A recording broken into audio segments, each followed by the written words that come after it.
I didn't know a signature could feel like a prison until the moment my name touched that paper. The pen was cold in my hand, heavier than it should have been, like it carried the weight of every bad decision that led me here, and my fingers wouldn't stop trembling no matter how tightly I tried to hold it steady.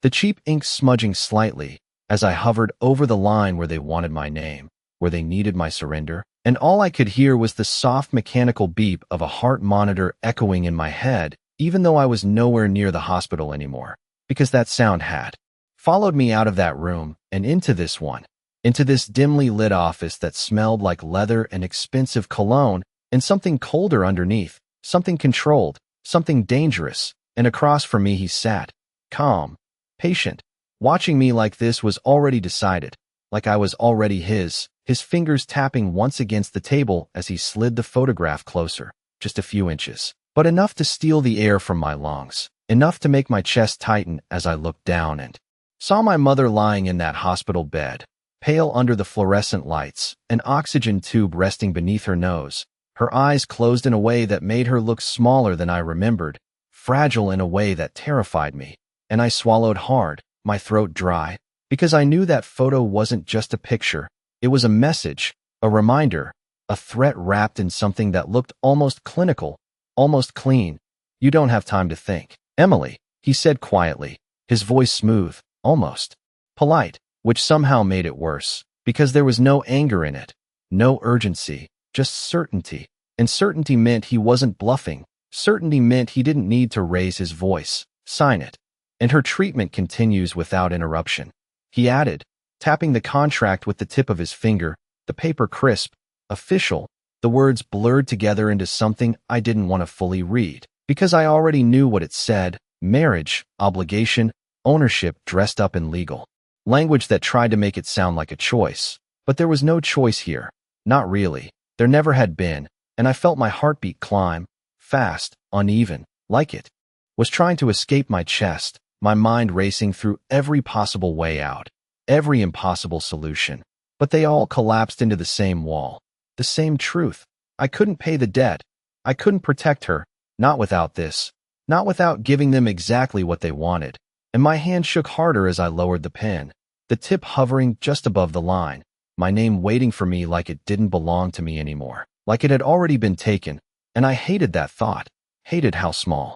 It made me feel, how cornered, how powerless. Please, I whispered before I could stop myself, the words slipping out, fragile and useless, and his lips curved slightly, not quite a smile, just acknowledgement, like he expected that from me, like he'd heard it 100 times before from 100 different people, and maybe he had.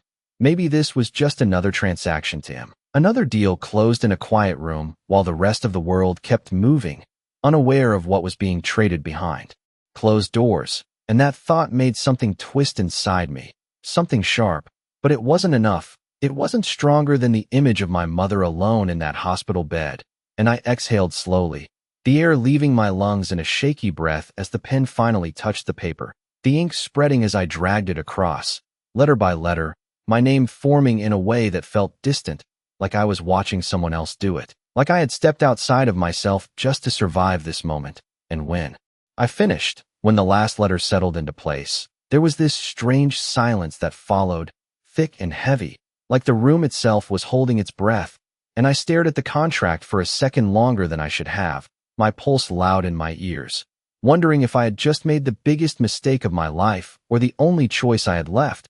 And then the door behind me opened, not loudly, not dramatically, just a soft click followed by the slow, deliberate sound of footsteps, and everything changed before I even turned around. I did not turn around right away because something in the air told me I did not need to. The room had already changed, the kind of silence that does not come from fear alone but from recognition, from hierarchy, from someone stepping in who does not need permission to be there. And I felt it before I saw him. The shift in posture from the man across the table, the way his fingers stopped tapping, the way his shoulders straightened just slightly, controlled, cautious, like he was suddenly aware of a line he had crossed. And that was when I slowly lifted my head, my breath shallow, my heart still racing from what I had just done, from the name I had just given away, and I turned just enough to see him standing near the door, tall, still, dressed in a dark suit that seemed to absorb the dim light rather than reflect it. His presence quiet but undeniable, like gravity had changed direction in the room, and his eyes moved first, not hurried, not searching, just observing, taking everything in with a kind of calm that made my chest tighten because it did not match the tension around him. It was steadier than that, colder, and when his gaze landed on the contract in front of me, I felt it like a physical weight, like he could read every word without stepping closer, like he already knew.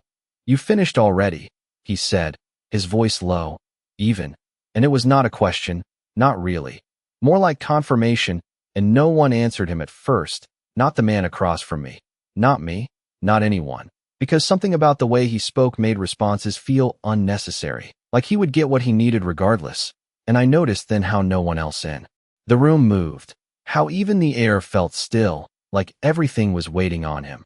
And that realization sent a strange chill through me, because I did not know who he was, but I knew what power looked like when it did not need to announce itself. And this was it. She signed.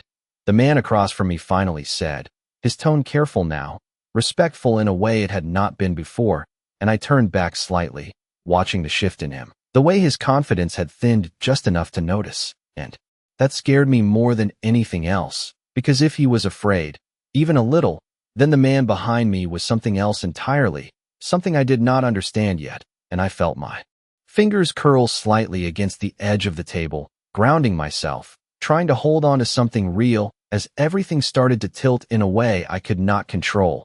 And then I heard the soft sound of footsteps again, measured, unhurried, each one closing the distance between us until he was standing at the edge of the table, close enough that I could see the details now, the sharp lines of his jaw, the faint shadow along his cheek, the way his suit fit like it had been made specifically for him, not flashy, not loud, just precise, intentional, and his gaze shifted from the contract to me for the first time, and it was not the kind of look I expected.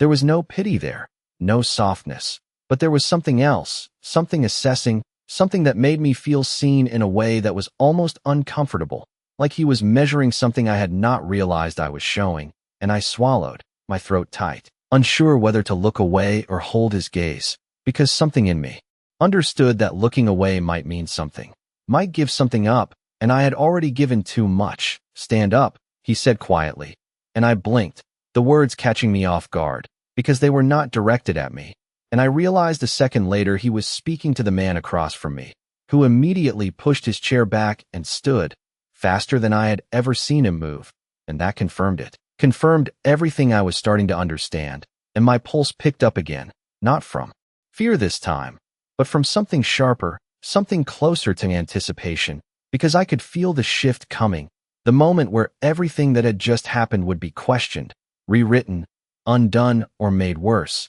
and I did not know which. "You had her sign this," the man said, lifting the contract with one hand, his voice still calm, still controlled, but there was something underneath it now. Something quieter but heavier, like a line drawn in a place I could not see, and the other man nodded quickly, too quickly. "It is a legal agreement," he said, his voice tight, and I watched as the man in front of me glanced down at the paper again, his thumb brushing lightly over my signature, over my name, and something about that small movement made my breath catch, because it felt more significant than it should have, like he was not just reading it, he was claiming something from it, understanding something deeper than the ink itself. And then he looked back up, his eyes steady. "Legal does not mean valid," he said softly, and the words landed in the room like a quiet echo, and I felt it again, that shift, that invisible line being redrawn. And for the first time since I walked into that room, since I picked up that pen, I felt something unfamiliar rise in my chest. Not hope exactly, not yet, but something close to it. Something that made me sit a little straighter without realizing it.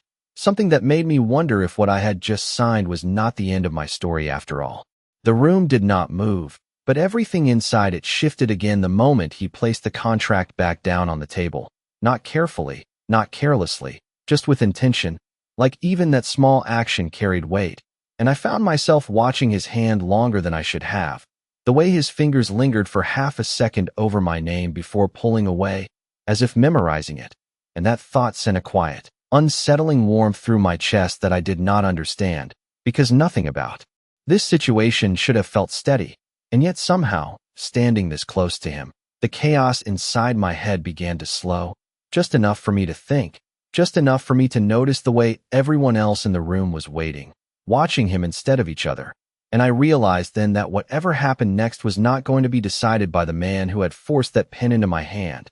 It was going to be decided by him, the one who had walked in without raising his voice and taken control, without asking for it. You used pressure, he continued, his tone unchanged, calm in a way that made the word feel heavier than if he had shouted it, and the man across from me shifted slightly, just enough to give himself space, but not enough to step away completely. Like he knew retreat would look worse, she agreed. He said, but there was a crack in it now, a thin line of uncertainty that had not been there before. And I felt it, that difference, that weakening, and it made something inside me straighten, just a little, like my spine remembered how to hold itself up again. Agreement requires choice, the man beside me replied. And this time, there was something sharper beneath the calm. Not anger, not yet, but clarity, like he was stating a fact that could not be argued with. And the silence that followed was not empty. It was full, dense with everything that had not been said out loud, with the understanding that lines had been crossed and were now being redrawn. And I realized I was holding my breath again, waiting, my fingers pressing lightly into the edge of the table as if I needed something solid to anchor me to this moment, because it felt like standing on the edge of something I could not yet see. And then he turned slightly toward me again, not fully, just enough that I was included in the space he was controlling. And his eyes met mine for a second time, steady, unreadable, but not distant, and I felt that same strange awareness ripple through me. Like he was not just seeing me, he was recognizing something, and I did not know what that meant. Do you understand what you signed? He asked, and the question caught me off guard, not because of the words, but because of the way he asked it, not accusing, not dismissive, just direct, and I swallowed, my throat still tight, but I forced myself to answer, because something about him made silence feel like a mistake. A marriage contract, I said quietly, my voice steadier than I expected, even to my own ears, and his gaze did not waver, did not soften. But there was a shift there, subtle, like acknowledgement. And do you believe it binds you? He asked, and that question hit harder than the first, because it was not about the paper anymore. It was about me, about what I thought, what I accepted, and for a second I hesitated. The memory of the pen in my hand, the image of my mother, the weight of the decision, pressing back in. But then I looked at the torn edges of the moment we were standing in, the way everything had already started to unravel the second he walked in, and I realized something small but important. Something that had not existed 10 minutes ago. I had a choice now. Maybe not a full one, maybe not a safe one, but it was there, and that changed everything. I do not know. I admitted, the truth coming out before I could filter it, and his eyes held mine for another second, longer this time, like he was measuring that answer, weighing it against something I could not see. And then he nodded once, slow, deliberate, and turned back to the man across from us, and the shift was immediate, the room tightening again, but in a different direction now. Then we will correct that, he said, and the calm in his voice returned. But it was no longer neutral. It carried intention, finality, like a decision had already been made, and I felt my heartbeat pick up again, not from fear this time, but from the realization that whatever came next was not going to erase what happened. It was going to redefine it. And I sat there, still, caught between what I had signed and what he was about to change, understanding one thing with absolute clarity. I had not escaped anything. I had only stepped into something else entirely. The word correct lingered in the air long after he said it, quiet but absolute, and I felt it settle into my chest like something inevitable, like gravity shifting in a way I could not fight. And I watched as he reached for the contract again, not with urgency, not with hesitation, just with purpose, lifting it slightly between his fingers as if it weighed nothing at all. And for a second I thought he might read it, might go through every line the way the other man had forced me to, but he did not. He already knew what it was, what it meant, what it tried to claim. And instead he turned it just enough so the other man could see it clearly, holding it there in the space between them. This does not stand, he said, his voice still calm, still measured, But there was something final in it now, something that did not invite discussion, and I saw the reaction immediately, the tightening of the jaw, the flicker of resistance that quickly tried to hide itself. "It is signed," the man replied, more firmly this time, like he was trying to regain ground he had already lost, and I felt my own pulse respond to that, a sharp beat of tension, because I did not know which version of reality would win, the one written on that paper or the one standing in front of me. "It is forced," the man beside me answered, and there was no pause this time, no softness, just clarity, and I realized then that this was not a negotiation. It was a correction exactly as he had said, a rewriting of something that had already happened, and the realization made my fingers curl slightly again, not in fear, but in anticipation, because I could feel the shift building, the moment where everything would tilt fully in one direction. And then it happened, not loudly, not dramatically, but with a simple motion. He tore the contract cleanly down the center, the sound sharp in the quiet room, precise, controlled, and I felt my breath catch in my throat as I watched the paper split, my signature breaking apart with it, the name I had just given away no longer whole, no longer binding, and something inside me loosened instantly, like a tight knot unraveling before I could stop it, relief hitting me so fast it almost hurt. But it was not complete, not safe, not yet, because I understood this was not freedom, it was transition, and I lifted my eyes to him again, searching his face for something, anything that would tell me what came next, but his expression did not change, not in any obvious way. He simply placed the torn pieces back on the table, side by side, as if to make a point, as if to show exactly what had just been undone, and then he looked at the other man. "You will adjust your records," he said, and the tone left no room for misunderstanding, and the response came immediately, almost too quickly. "Of course," the man said, the resistance gone now, replaced by something closer to compliance, and that shift told me more than any explanation could. Told me who held the real power in this room, and I felt it settle into my awareness. Fully this time, not just sensed, not just guessed, but understood, and it changed the way I sat, the way I breathed, the way I looked at everything around me, because the thread I had walked into had just been replaced by something else, something larger, something I did not yet know how to define.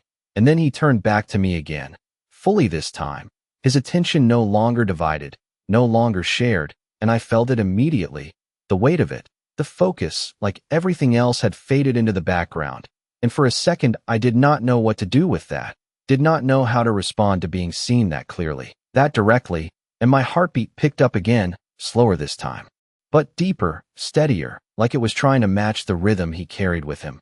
"You're dead," he said, and my breath caught again, because I knew that word, knew what it meant, knew what it had already cost me, and I braced without realizing it, my shoulders tightening slightly as I waited for what came after.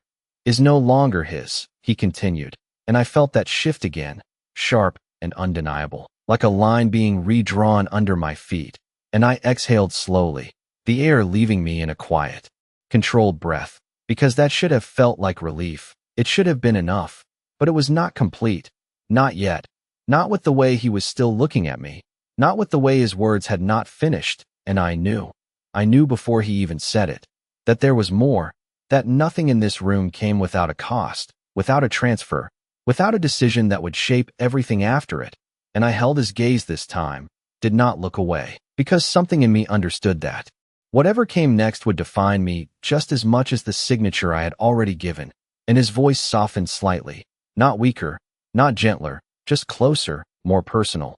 "It belongs to me now," he said, and the words settled into the space between us, quiet and undeniable, and I felt it, the shift, the realization, the truth unfolding in real time.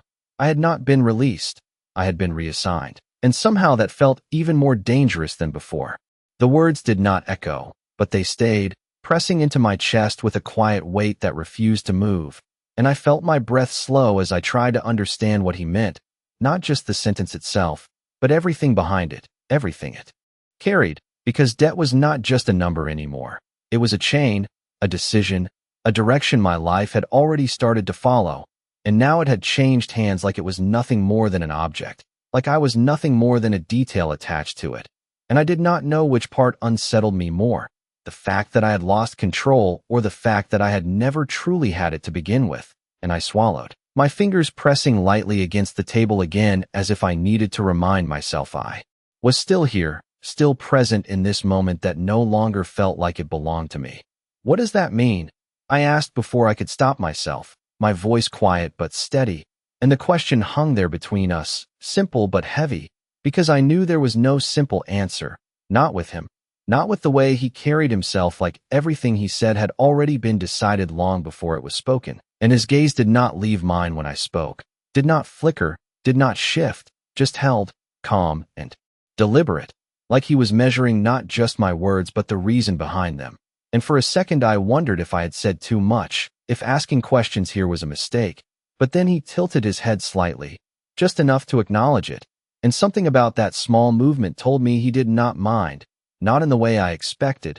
It means, he said slowly, each word placed with care, that nothing happens to you without my permission. And the sentence settled over me in a way that felt both protective and suffocating at the same time, and I felt my chest tighten, not from fear exactly, but from the realization of what that kind of control meant, what it implied, and I searched his face for something, anything that would soften it, that would make it feel less absolute. But there was nothing there that suggested uncertainty, nothing that suggested he would say anything different if I asked again. And that steadiness was what made it real, what made it unavoidable, and I inhaled. Slowly, trying to steady myself, trying to understand where that left me, because I was no longer in immediate danger, not from the man who had forced the contract on me. That much was clear, but I was not free either, not in any way that mattered. And that truth sat heavier than I expected, heavier than the fear had, because fear at least gave you something to fight against. But this felt like something else entirely, something that did not need force to hold you in place. And I realized then that everyone else in the room had already stepped back, not physically, but in presence, their attention fading into the background as if this moment did not belong to them anymore, as if whatever happened next was no longer their concern. And that made it more real, more final, because it meant there were no interruptions coming, no distractions, just me and him and the decision that had already been made. And I lifted my chin slightly without realizing it, not in defiance, not completely, but enough to meet his gaze on equal ground, because if I was going to be part of this, I needed to understand it, needed to hold on to whatever piece of myself I still could. And if I say no?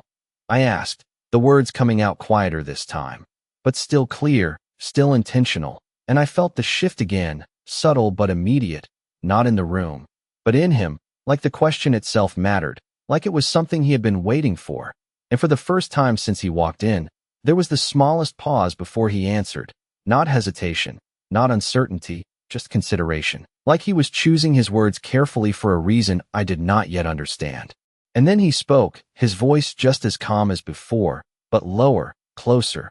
You already said yes, he replied, and my breath caught again, because I knew what he meant, knew he was referring to the signature, to the moment I had given up my choice under pressure, and yet the way he said it made it feel like something else entirely, like he was not talking about that contract, not really, like he was talking about something deeper, something that had started before I even picked up that pen, and I felt that realization settle into me slowly, piece by piece, until it became something I could not ignore, something I could not pretend was not there.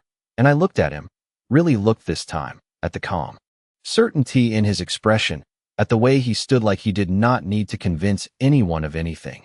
And I understood then, not fully, not completely, but enough to know that this was not about forcing me into something. It was about stepping into something that had already begun the moment our paths crossed, even if I had not seen it then. And that thought sent a quiet shiver through me, not cold, not fear, but awareness, sharp and undeniable. And I realized with a clarity that surprised me that whatever this was, whatever he was offering or claiming or deciding, it was not something I could walk away from by simply saying no, because I had already stepped into it the moment I signed my name, and maybe even before that. And the only question left was not whether I was part of it, but what kind of part one was going to be. The silence stretched just long enough for me to hear my own breathing, slow and uneven, like my body was still trying to catch up to everything that had just changed. and I realized I was no longer thinking about the man who had forced me to sign, no longer replaying the moment my hand shook over that paper, because none of it mattered the same way anymore. It had already been replaced, overwritten by something quieter and far more controlled, and I felt that shift settle into my chest as I sat there, looking at him, trying to understand the shape of what I had just stepped into, because it was not chaos, it was not desperation, it was structure, something deliberate, something built long before I ever walked into that room, and now I was part of it whether I understood it or not. And that realization did not come with panic the way I expected. It came with a strange kind of clarity, like a door had closed behind me, and there was no point in turning back to check it again, and I exhaled slowly, my fingers loosening slightly against the edge of the table as I forced myself to stay present, to stay aware, because if I was going to survive this, I needed to see it clearly, needed to understand the rules even if no one had explained them yet. And for the first time since this began, I shifted in my seat without being told to, straightening just a little, adjusting my posture as if I was choosing how to sit rather than waiting to be placed, and I saw it then. The smallest change in his expression, not a smile, not approval, just recognition, like he noticed the difference, like he had been watching for it.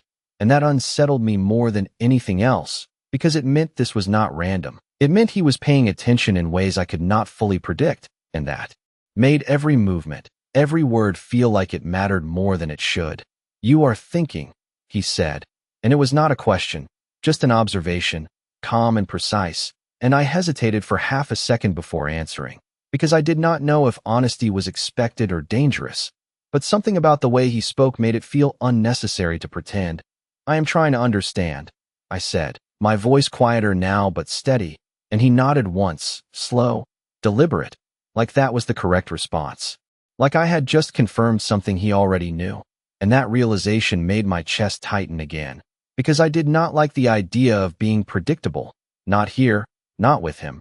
But at the same time, I understood that resisting for the sake of resisting would not help me, not in a situation where control did not need to be forced to be effective, and I swallowed, shifting my gaze briefly to the torn pieces of the contract still resting on the table, my name split in two, no longer binding in the way it had been just minutes ago, and yet somehow more significant now than before, because it marked the moment everything changed, the moment my path bent in a direction I could not have imagined when I walked in, and I felt that again, that awareness, sharp and steady, not fear, not exactly, but something close to anticipation, something that made my thoughts clearer instead of clouded, and I lifted my eyes back to him, meeting his gaze again, holding it this time without hesitation.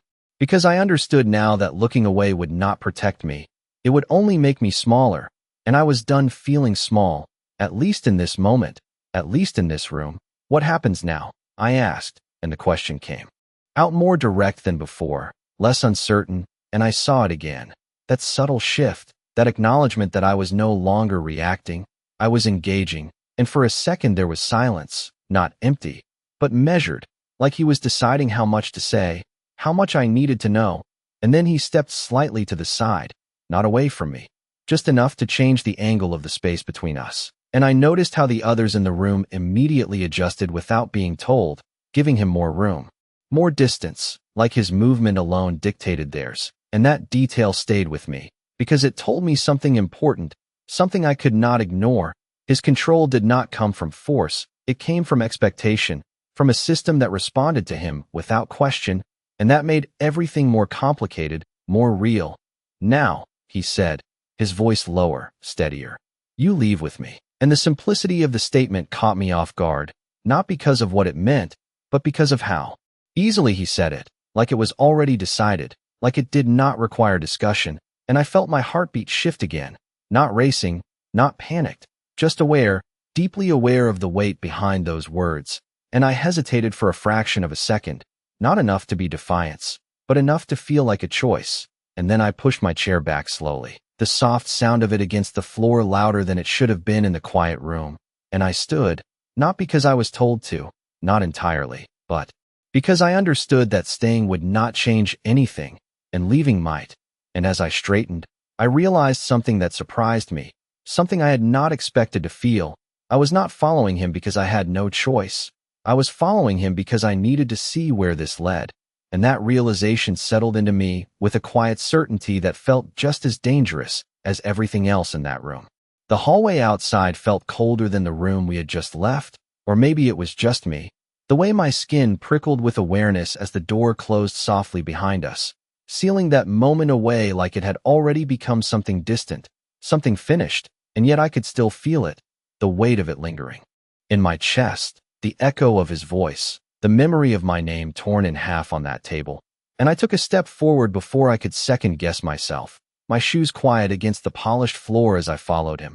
Not too close, not too far, instinctively matching his pace even though he had not once looked back to check if I was still there, and that detail stayed with me, because it meant he expected me to follow, not demanded it, not enforced it, just expected it, and somehow that made it harder to resist, harder to question, like the decision had already been made in a place deeper than logic. And I kept my eyes forward, taking in the space around us as we moved, the clean lines of the hallway, the subtle lighting that cast everything in a muted glow, the quiet presence of people who stepped aside without hesitation as he passed, their movements smooth, practiced, like this was a routine they understood without needing instruction. And I realized then that this was not just influence. It was structure, something built and maintained with precision, something that extended beyond a single room, beyond a single moment, and I felt a strange sense of displacement settle over me, like I had stepped into a world that operated on rules I had never been taught, rules I would have to learn quickly if I wanted to keep up, and my gaze shifted briefly to him, walking just ahead of me, his posture straight, unhurried, every movement controlled without being rigid, and I noticed how nothing about him seemed rushed, not his steps, not his breathing, not even the way he held his hands at his sides, and that steadiness was unsettling in a way I could not fully explain, because it suggested something deeper than confidence, something closer to certainty, like he did not question his place in any of this, like he did not need to, and I felt my own steps adjust slightly, my shoulders straightening without conscious thought as if my body was trying to match that rhythm, to align with something it recognized even if my mind had not caught up yet. And we reached the elevator at the end of the hall without a word, the doors already open as if they had been waiting, and I hesitated for the smallest fraction of a second before stepping inside, the enclosed space amplifying everything, the quiet, the distance between us, the sound of the doors sliding shut with a soft finality that made my chest tighten just slightly, and I became acutely aware of how close we were now, not touching, not even nearly, but close enough that I could sense his presence more clearly, the faint scent of something clean and understated, the quiet shift of air when he moved, and I kept my eyes forward, focusing on the reflection in the mirrored wall instead of looking directly at him, because something about facing him in that small space felt too direct, too revealing, and yet I could still see him there in the reflection, just slightly to my side, his gaze forward, unreadable, as if he was already thinking 3 steps ahead of this moment. And I wondered briefly if he was always like this, always this controlled, always this composed, or if there was something beneath it that I had not seen yet, something that would surface when the situation demanded it. And that thought lingered longer than it should have, because it carried a quiet tension with it, a curiosity I did not want to acknowledge, and the elevator began to move, the subtle shift barely noticeable except for the way my stomach reacted to it, grounding me back in the physical reality of where I was, what I was doing, and I exhaled slowly, my hands resting loosely at my sides as I tried to steady my thoughts to peace. Together what came next, because leaving that room had not answered anything. It had only opened something larger, something more complex, and I knew that whatever waited beyond these doors was not going to be simple, not with him, not with the way everything around him seemed to operate on a different level, and I felt that again, that awareness, sharper now, more defined, like the edges of something coming into focus, and I turned my head just slightly, enough to look at him directly this time, no reflection, no distance, and his eyes shifted to meet mine almost immediately, like he had known I would look, like he had been waiting for it, and for a second neither of us spoke, the silence stretching between us in a way that felt intentional rather than empty, and I realized then that this was part of it too, this quiet, this space where words were not necessary, but meaning still passed between us, and my breath slowed as I held his gaze, not challenging, not submitting, just present. And for the first time since all of this began, I did not feel like I was reacting. I felt like I was standing inside the moment, fully aware of it, fully aware of him. And that realization settled into me with a quiet intensity that I could not ignore, because it meant something had shifted inside me as well, something that was no longer just trying to survive, but trying to understand, and maybe even trying to keep up. And when the elevator doors finally opened, I did not wait for him to move first. I stepped forward at the same time he did, matching his pace without hesitation, because I knew now that whatever this was, whatever he had just pulled me into, I was already too far in to pretend I could turn back. The air outside the building felt different, cooler, sharper, like the city itself was waiting, and I stepped onto the pavement beside him with a quiet awareness that this was no longer just a transition between rooms. It was a crossing into something larger, something that extended far beyond what I could see. And I paused for half a second as the night stretched out in front of me, the glow of streetlights reflecting off dark pavement, the distant hum of traffic blending into a steady rhythm that felt almost unreal after the silence we had just left behind. And I realized then how much my world had shifted in such a short amount of time, how quickly everything familiar had been replaced by something I did not yet understand. And yet my feet moved forward anyway, matching his pace as he walked toward a black car waiting at the curb, its engine running quietly, its presence as controlled and intentional as everything else surrounding him. And the driver stepped out the moment we approached, opening the rear door without a word, his movements precise, respectful, like this was not an action but a routine, something repeated enough times to become instinct. And I hesitated again, just for a breath, my eyes flicking from the open door to him, searching for something, permission, explanation, anything that would make this feel less like stepping into the unknown. But he did not look at me, did not gesture, did not say anything. He simply moved forward and slid into the car as if the decision had already been made, as if there was no question left to answer.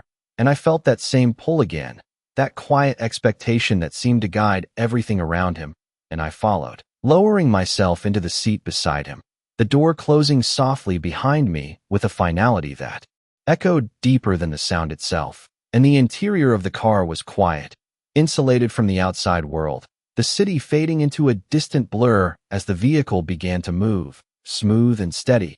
And I sat there for a moment, my hands resting loosely in my lap as I took in the space, the clean lines, the subtle scent of leather, the controlled environment that felt almost detached from reality. And I realized that this was intentional too. Every detail, every choice, designed to create distance, to separate this world from everything else. And I exhaled slowly, my thoughts catching up to the moment as I turned my head slightly, looking at him again. And he was already watching me, his gaze steady, unreadable, like he had been waiting for me to speak, or maybe just waiting for me to reach this point on my own. And I felt that awareness settle over me again, sharper now, more focused, because there were no distractions left, no other people, no movement, just this space and the quiet between us. And I knew I could not stay silent, not if I wanted to understand anything. "Where are we going?" I asked, my voice calm but direct. And for a second there was no response, just the steady motion of the car, the soft sound of tires against the road. And then he shifted slightly, not turning fully toward me, just enough to acknowledge the question. "Somewhere you will not be interrupted," he said. And the simplicity of the answer made something tighten in my chest. Not fear, not exactly, but awareness, because it meant this conversation was not finished. It had only begun. And I nodded once, more to myself than to him, as I processed that, as I adjusted to the idea that whatever came next would require more from me than just reacting. It would require understanding. And I looked out the window for a moment, watching the city blur past, the familiar landmarks fading into something unrecognizable as we moved further away from the part of my life I understood. And I wondered briefly how far we were going, not just in distance, but in direction, because it did not feel like we were just driving across the city. It felt like I was being taken somewhere else entirely, somewhere that would change the way I saw everything once I stepped into it. And that thought stayed with me as I turned back to him again, meeting his gaze without hesitation this time, because I understood now that hesitation did not protect me. It only delayed the inevitable. "And what happens when we get there?" I asked. And this time there was no pause, no silence, just a quiet certainty in his voice as he answered. Then you decide who you are going to be. And the words settled into me slowly, unfolding in a way that felt heavier than anything he had said before, because they did not sound like control, they sounded like choice. And that confused me more than anything else, because nothing about this situation felt like it should include choice. And yet the way he said it made it real, made it something I could not ignore, and I felt my heartbeat shift again, not faster, not slower, just deeper, like it was grounding itself in something new, something uncertain but undeniable, and I leaned back slightly in my seat, my eyes still on him as I tried to understand what he meant, what he expected, what he saw when he looked at me. And for the first time since this began, I realized that whatever this was, whatever path I had been pulled onto, it was not just about surviving it anymore.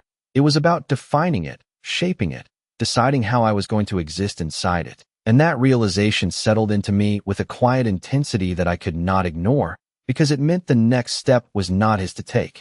It was mine. The car slowed before I realized we had stopped, the subtle shift in motion pulling me out of my thoughts as the city lights outside gave way to something quieter, something more controlled, and I glanced out the window, noticing how the noise of traffic had faded, replaced by a stillness that felt intentional, like even the location had been chosen with purpose. And when the door opened beside me, I did not hesitate this time. I stepped out immediately, my shoes meeting smooth pavement as I took in the building in front of us, tall but understated, its exterior clean and modern without drawing attention to itself. The kind of place you would pass without a second glance unless you knew what it held inside. And I felt that awareness again, that quiet realization that everything around him was designed this way, precise, deliberate, hidden in plain sight. And I followed him toward the entrance, my pace steady now, my mind no longer racing but sharpening, focusing, because I understood this moment mattered, what happened next mattered. And as the doors opened without him touching them, I stepped inside with him. The interior just as controlled as everything else, soft lighting, muted tones, a space that felt removed from the outside world in a way that made my chest tighten slightly, not from fear, but from the recognition that I had crossed another line, another boundary that separated what I used to know from what I was stepping into now. And we moved through the lobby without stopping, no one approaching, no one questioning, just quiet acknowledgement as we passed. And I noticed how the space responded to him the same way everything else did, not with noise or attention, but with silent adjustment. And that told me more than anything else could. This was not just influence, this was ownership. And the thought settled into me as we entered another elevator, smaller this time, more private, and I stood beside him again, the space closing in just enough to make every movement feel more deliberate, more visible. And I kept my posture steady, my breathing even, because I knew now that how I carried myself mattered, that every detail was being noticed whether it was acknowledged or not. And the elevator rose smoothly, the numbers changing without sound, without interruption, and I felt that anticipation build again, not sharp, not overwhelming, just present, like a quiet current running beneath everything. And when the doors opened, the space beyond was different, warmer, more personal, not an office, not a public space, something else entirely. And I stepped out slowly, taking it in, the wide room, the subtle lighting, the view of the city stretching out beyond the windows like a distant backdrop. And for the first time since this began, I felt the shift in atmosphere, not less controlled, but more intentional, more focused, like this space was meant for something specific, something that did not happen anywhere else. And I turned slightly, looking back at him as he stepped in behind me, the door closing quietly, sealing us inside. And the silence that followed was different from before, not tense, not uncertain, just contained, like everything that needed to happen next would happen here and nowhere else. And I felt my heartbeat settle into a steady rhythm as I faced him fully. No distance now, no distractions, just him and me and the weight of everything that had led to this moment. And I realized then that this was where the question he had given me would be answered, not in words, not in explanations, but in choices, in the way I stood, the way I spoke, the way I decided to exist in front of him. And that realization grounded me in a way I had not expected, because it meant I was not just being moved from place to place, I was being positioned, given a space to define something that had already begun, and I lifted my chin slightly, meeting his gaze again without hesitation. Because I understood now that this was not about waiting for him to tell me what to do. It was about deciding how I would respond to what he had already set in motion, and the room felt quieter because of it, more focused, like it was holding that decision with me. And for a moment neither of us spoke, the silence stretching just long enough to make it clear that he was not going to fill it for me, that whatever came next had to start with me.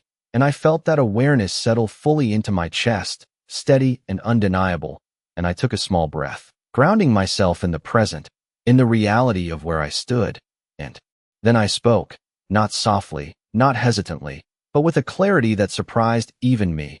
"You said I decide who I am going to be," I said, holding his gaze as the words left me, and the air between us shifted again, subtle but immediate, like the moment had finally arrived, and I felt it. That change, that turning point where everything stopped being reaction and started becoming intention, and I did not look away as I continued, my voice steady, my posture firm, because I knew now that this was the first real choice I had been given, and I was not going to waste it. His eyes did not leave mine as I spoke, and for a moment it felt like the entire room narrowed down to that single point of contact, like everything else had faded into the background, the city lights beyond the glass, the silence of the space, even the steady rhythm of my own breathing, all of it dimmed against the weight of that gaze, and I felt it then, not pressure, not expectation, but attention, sharp and focused in a way that made every word I said feel like it mattered more than it should. And I held it, held his gaze without breaking, because I understood now that this was not a moment to hesitate, not a moment to second guess. It was a moment to define something, to claim something that had almost been taken from me without my consent, and I refused to let that happen again. Not here, not now.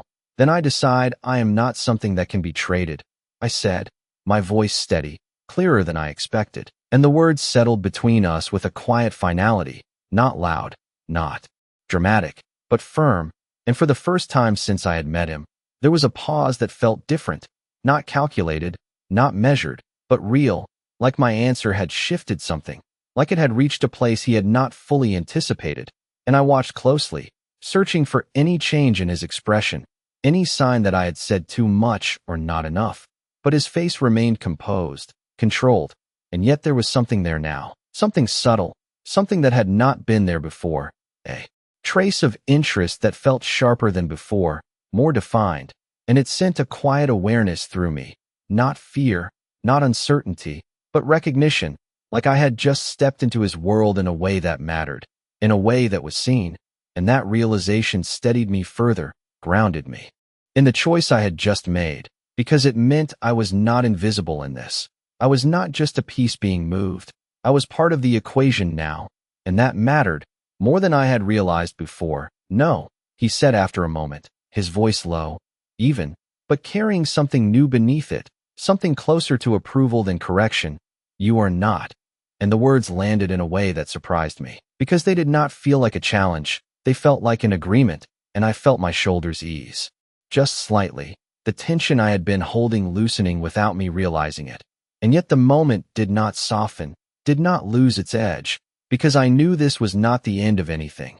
It was the beginning of something more defined, something that would require more from me than just standing my ground once. And I held his gaze, waiting, because I knew there was more. There was always more with him, and I was right. Because he took a step closer, not invading, not overwhelming, just closing the space enough to make the moment more direct, more focused, and I felt that shift immediately, the air between us tightening in a way that made my heartbeat deepen again, not faster, just heavier, more aware, and his voice followed, quieter now, but no less controlled. "But you are still mine to protect," he said, and the sentence settled into me in a way that was entirely different from everything else he had said, because it did not feel like ownership in the way I had feared. It felt like something else, something that carried weight without restriction, something that implied responsibility rather than control, and I blinked once, processing that, trying to understand where that line existed, where protection ended and possession began, and I realized then that with him, those lines were not simple. They were not clearly drawn. They shifted depending on the moment, the intention, the decision being made. And that made everything more complex, more dangerous in a way that was not immediately visible. And I felt that awareness settle into me again, sharper now, more grounded, because I understood that this was not a situation I could navigate with assumptions. I would have to pay attention, I would have to learn, and I would have to decide, again and again, who I was going to be inside this. And I took a small breath, steadying myself before I spoke again, because I knew this mattered. Every word mattered. Protection is not ownership, I said, my voice calm but firm, not challenging, not yielding, just clear, and the silence that followed was different again, heavier, more deliberate, like the space itself was holding the weight of that statement, and I watched him closely, waiting for a reaction, for a correction, for something that would push back against what I had said. But instead, he studied me for a moment longer, his gaze steady, thoughtful in a way that made my chest tighten slightly. And then he nodded once, slow, deliberate, and that single movement carried more meaning than any words could have, because it told me he understood, it told me he accepted the line I had just drawn, and more importantly, it told me he would not cross it without reason. And that realization shifted something inside me, something deep, something foundational, because for the first time since all of this began, I felt like I was not just being pulled into his world, I was shaping my place within it, defining the boundaries instead of having them defined for me. And that gave me something I had almost lost completely, something I had not expected to find here. And as I stood there, meeting his gaze, holding that understanding between us, I realized that whatever this was, whatever path I had stepped onto, it was no longer just about surviving it. It was about standing inside it without losing myself. And that was a decision I was not willing to compromise, no matter who stood in front of me. The nod should have been small, almost insignificant, but it was not.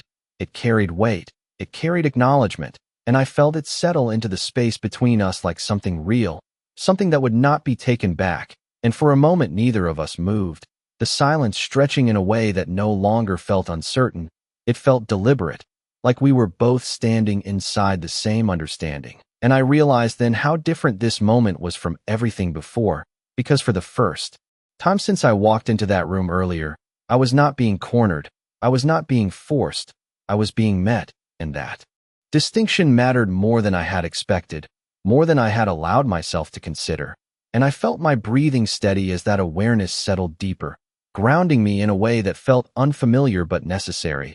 And I did not look away, did not break the connection, because I knew now that holding it was part of the choice I had made, part of defining who I was going to be in this space, in front of him. And I saw it again. That subtle shift in his gaze, not softer, not weaker, but more focused, like he was adjusting to something new, something I had introduced into this dynamic without fully realizing it. And that realization sent a quiet tension through me, not fear, but awareness, because it meant this was not one-sided. It meant I was influencing the moment as much as he was shaping it. And that thought stayed with me as he stepped back slightly, creating just enough distance to change the atmosphere without breaking it. And I felt the shift immediately, the room opening. Again, the intensity easing just enough to let something else take its place, something more structured, more controlled, like we had moved from confrontation into definition. And he turned slightly, his attention shifting toward the city beyond the glass for a brief second before returning to me. And I followed that movement instinctively, glancing at the skyline, the lights stretching out in every direction, steady, constant. A reminder that the world outside was still moving, still existing. Beyond this moment, and yet it felt distant, disconnected, like I was standing in a space that operated on its own rules, its own timeline.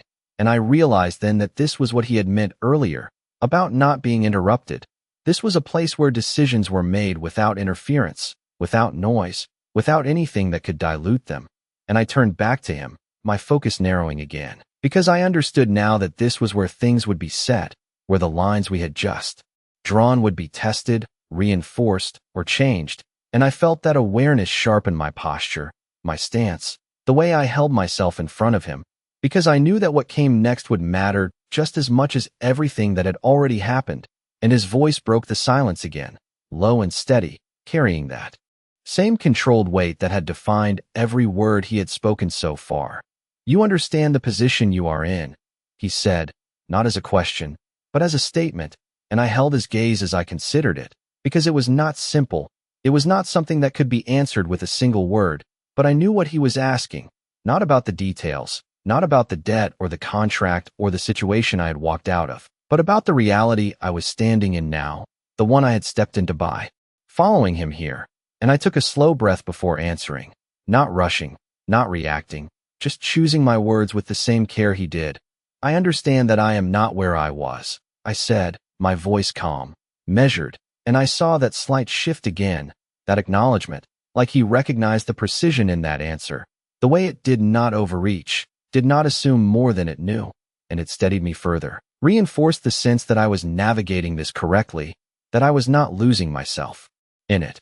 And he nodded once more, slower this time, more deliberate, and then he took another step, not closer, not further, just repositioning slightly as if aligning the space between us in a way that suited what he was about to say next, and I felt my focus sharpen again, instinctively preparing for it. Then understand this, he continued, his voice quieter now, but no less firm. Nothing about this is temporary. And the words settled into me with a weight that was different from before. Heavier, more final, and I felt it in my chest immediately, the realization expanding outward, because I knew what that meant. This was not a moment, not a situation that would resolve itself and disappear. This was something that would continue, something that would shape what came after, and I held his gaze as that understanding took root, because I refused to let it overwhelm me, refused to let it reduce me to reaction again, and instead I let it settle, let it become something I could stand inside of rather than something that pressed down on me. And I felt that shift, that quiet strengthening that came with it. And I spoke again, not quickly, not defensively, just clearly. Then neither am I said. And the words felt different as they left me, stronger, more certain, like they were not just a response but a declaration. And I saw it then, unmistakable this time. The change in his expression, not dramatic, not obvious, but real. A recognition that went deeper than before, like something had clicked into place, something that aligned with what he had expected or perhaps what he had been waiting for. And the silence that followed was no longer heavy. It was steady, grounded, like the foundation of something that had just been set. And I stood there, meeting his gaze, fully aware that whatever this was, whatever had begun between us in that room and carried into this one, it was no longer uncertain, it was defined, and I had chosen my place within it. The words stayed between us, not fading, not softening, but settling into something solid, something that did not need to be repeated to remain understood, and I felt it in the way the room held its silence, no longer tense, no longer uncertain, but grounded, like a line had been drawn and accepted on both sides. And for a moment I allowed myself to breathe fully, not the shallow, controlled breaths I had been taking since this began, but something deeper, something steadier, because I realized I was no longer bracing for what might happen next. I was standing inside it, aware, present, and that shift changed everything. And I saw it reflected in him too, not in any obvious movement, not in any dramatic expression, but in the way his attention remained fixed, focused, like he was no longer assessing whether I could hold my ground, but recognizing that I already had. And that realization carried a weight of its own, something that settled quietly into my chest, not overwhelming, but undeniable. And I straightened slightly, not out of defiance, not out of resistance, but out of alignment with that understanding, because I knew now that how I carried myself in this space mattered just as much as what I said. And the silence stretched again, but it was different now, not a pause waiting to be filled, but a moment of acknowledgement. Like both of us understood that something had shifted, something had been established that would shape everything after this. And then he moved. Not abruptly, not breaking the moment, just a subtle shift of posture as he turned slightly toward the window again, his gaze lifting to the city beyond. And I followed it instinctively, my eyes tracing the skyline, the steady grid of lights stretching into the distance. And for a second it grounded me in a way nothing else had, because it reminded me that the world outside still existed, still moved, still continued regardless of what was happening here. And yet at the same time it felt far away, like I was standing on the edge of something separate, something that operated on a different set of rules. And I realized then that this was part of the transition too. Not just physical, but mental. The shift from reacting to understanding, from being pushed to choosing how to stand. And I felt that awareness settle deeper, anchoring me in a way that made everything clearer, sharper. And when I turned back to him, I did not hesitate, did not question. I simply met his gaze again, steady and present. And this time there was no need to prove anything, no need to assert anything, because it had already been done, already established. And his voice came again, low, measured, carrying that same controlled certainty. "You will stay here tonight," he said, and the statement landed differently than it would have before, not as a command, not as an imposition, but as a continuation, something that followed naturally from everything that had just been decided. And I felt my thoughts move through it quickly, not resisting, not accepting blindly, but evaluating, understanding, because I knew now that every step mattered, every decision shaped what came next. And I nodded once, slow, deliberate, because I understood the logic of it, the necessity, the structure he was building around me, not to trap me, but to position me. And that distinction was important, more important than I had realized before, and I let that settle before I spoke. Because I knew my response would define more than just this moment, it would define how I moved forward from here. "Then I stay on my terms," I said, my voice calm, not challenging, not yielding, just clear, and the words carried a quiet weight as they settled between us. And I watched him closely, waiting for the reaction, the correction, the shift that would tell me how that boundary was received. And for a second there was nothing, just that steady gaze, that quiet evaluation that had become so familiar. And then he inclined his head slightly, not fully, just enough to acknowledge the statement, to accept it, and that single movement confirmed what I had begun to understand, that this was not about control in the way I had feared, it was about alignment, about finding a balance between what he imposed and what I defined. And I felt that realization settle into me with a clarity that was both grounding and unsettling, because it meant I was not just adapting to his world, I was becoming part of it in a way that would require me to remain aware, to remain intentional, to remain myself without losing sight of the structure around me. And I held that understanding as the silence returned, not empty, not uncertain, but steady, like the foundation of something that was no longer fragile. And as I stood there, meeting his gaze, feeling the weight of everything that had been said and everything that had not, I realized that this was not the end of anything. It was the beginning of something far more complex, something that would test every decision I made from this point forward. And for the first time since all of this began, I was not afraid of that. I was ready for it. I thought staying would feel like surrender, like another step deeper into something I could not control, but it did not. It felt different, steadier, like standing still for the first time after being pushed forward without direction. And I realized as the silence settled again that nothing about this moment was accidental. Not the room, not the distance between us, not even the way he had accepted my terms without argument. It was all part of something larger, something deliberate, and I felt that awareness anchor itself in me as I finally allowed my gaze to drift from him. Just for a moment, taking in the space around me more fully now, not as an outsider trying to understand it, but as someone who had just been placed within it. And the room no longer felt unfamiliar. It felt intentional, like it had been waiting for this exact moment. And I moved slowly, not rushing, not hesitating, just exploring the space with measured steps, my fingers brushing lightly against the back of a chair, the smooth surface of the table, grounding myself in something physical as my thoughts continued to settle. And I became aware of him again without needing to look, the quiet presence that had not shifted, had not followed, had simply remained where he stood, watching, not in a way that felt intrusive, but in a way that felt certain, like he knew exactly where I was, exactly what I was doing. And that awareness did not unsettle me the way it had before. It steadied me, because I understood it now, understood that his attention was not something to fear, it was something to read, something to respond to. And I turned back to him after a moment, meeting his gaze again without hesitation, because there was nothing left to avoid, nothing left to question in the way I had before.